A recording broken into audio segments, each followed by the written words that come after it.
Hello everyone, Jolene here from Bookworm Adventure Girl. Welcome back, and if you are new, thanks for checking out my channel. Please hit subscribe and stick around. I hope that you are all well and that you've had a good week.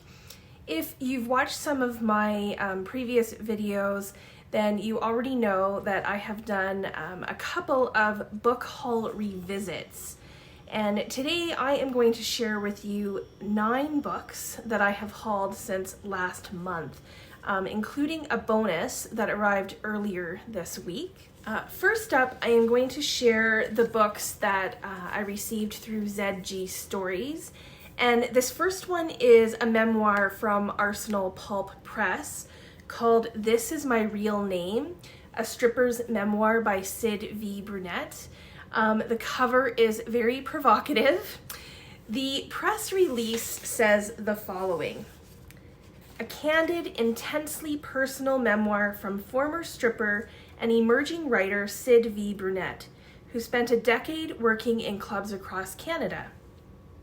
With many advocates and over 150 human rights organizations calling for the decriminalization of sex work in Canada, Brunet's work offers timely and needed insights into stripping. Brunet demystifies strip clubs and provides a respectful, sex-positive insider's look at the industry. So this is something that I can't say that I've read a whole lot about. And then the little blurb for the book says the following: This Is My Real Name is the memoir of Sid V. Brunet, who spent 10 years working as a dancer at strip clubs using the name Michelle. From her very first lap dance in a small town bar to her work at high-end clubs, Michelle learns she must follow the unspoken rules that will allow her to succeed in the competitive industry. Along the way, she and her co-workers encounter compelling clients and unreasonable bosses and navigate their own relationships to drugs and alcohol.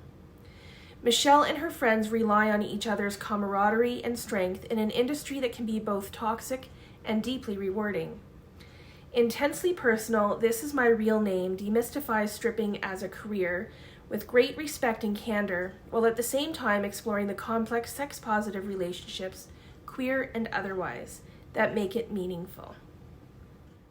I have been reading a few memoirs this month for Nonfiction November, so I will get to this when I am looking for another memoir.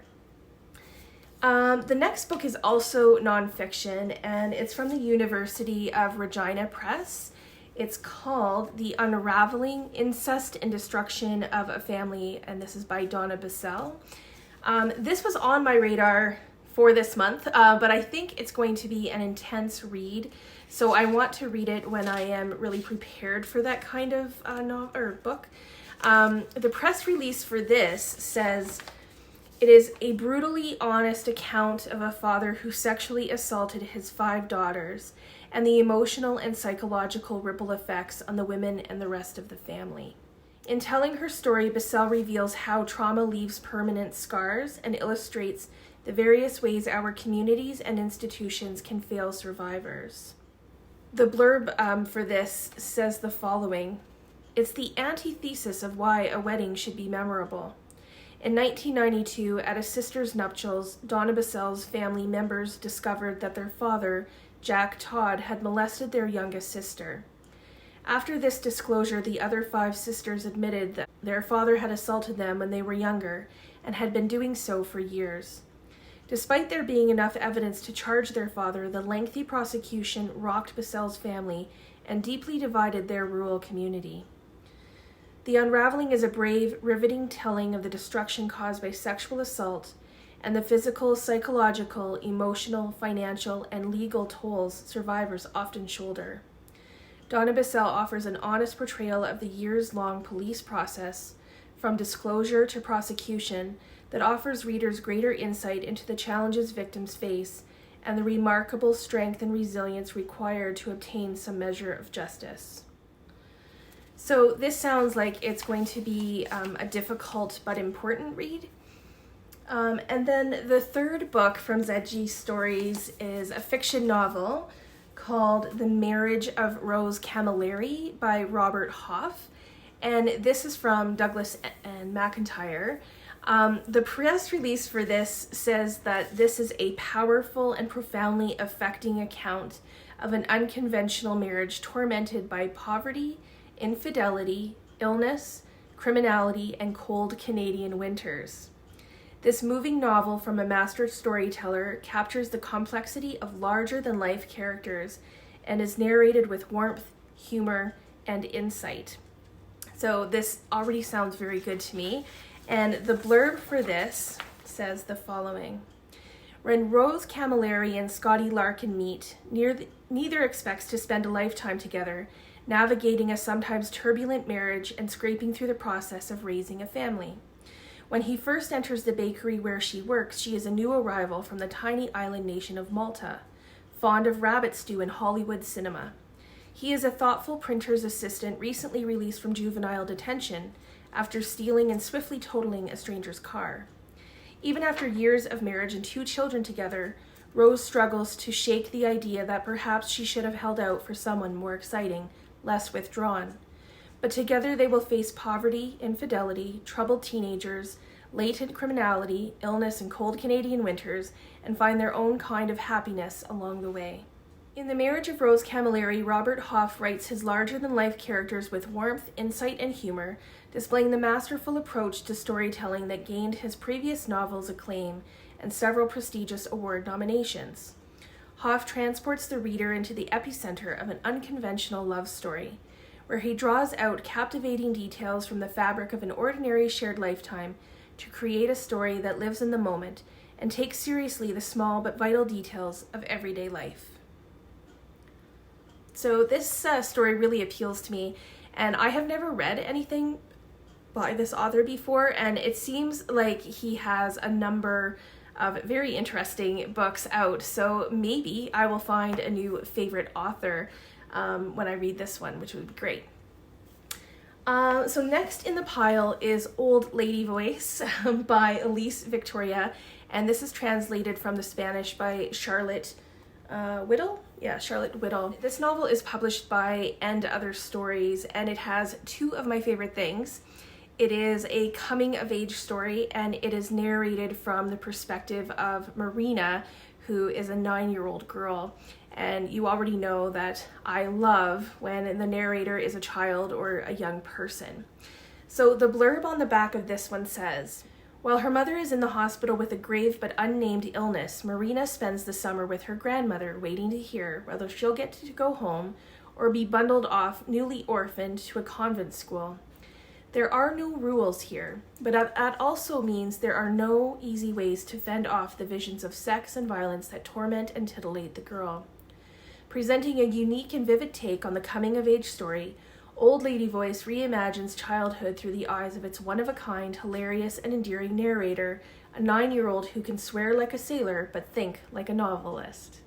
So next is a book that I've talked about before, basically to say that it was high on my wish list, and I am currently reading it right now, and that is All In, an autobiography by Billie Jean King, and I'm not quite halfway, maybe about 30 to 35% of the way through, and so far I am really enjoying this book.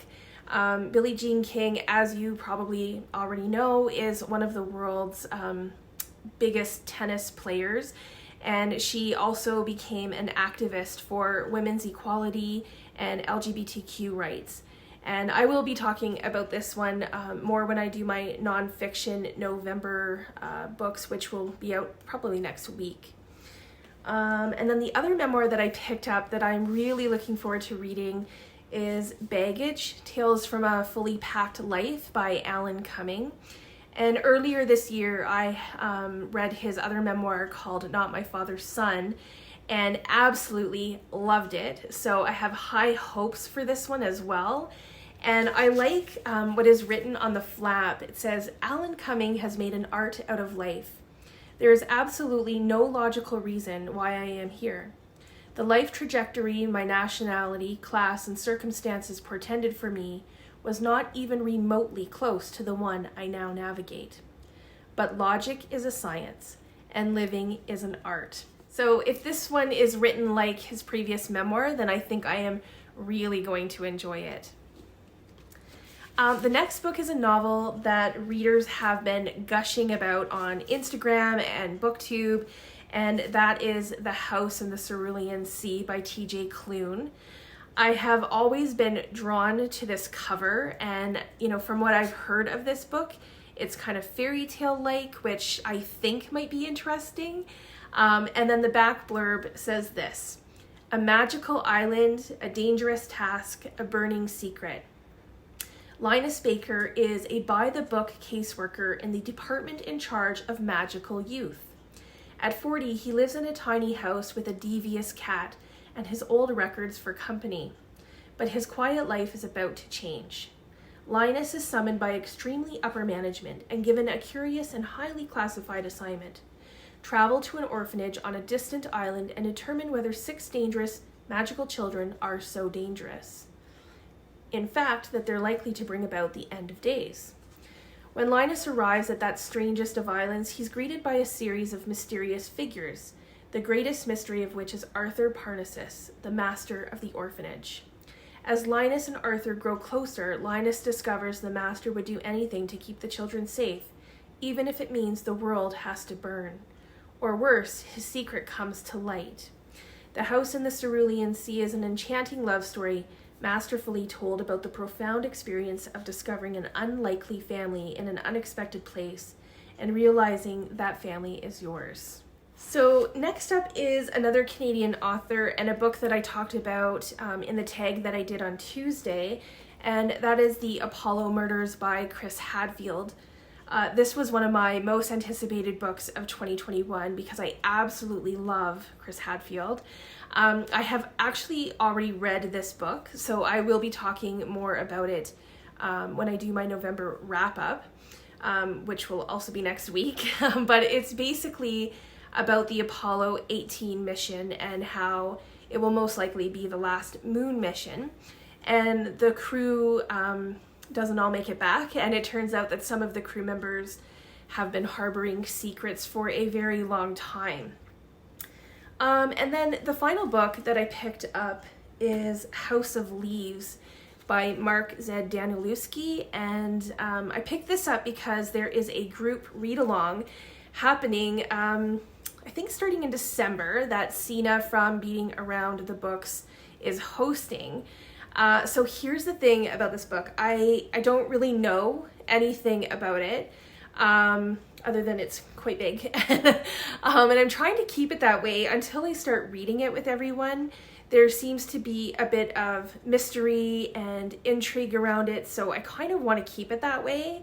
I haven't even opened the cover. I've heard that the story is not told in a linear way and that you can kind of choose how you want to read it.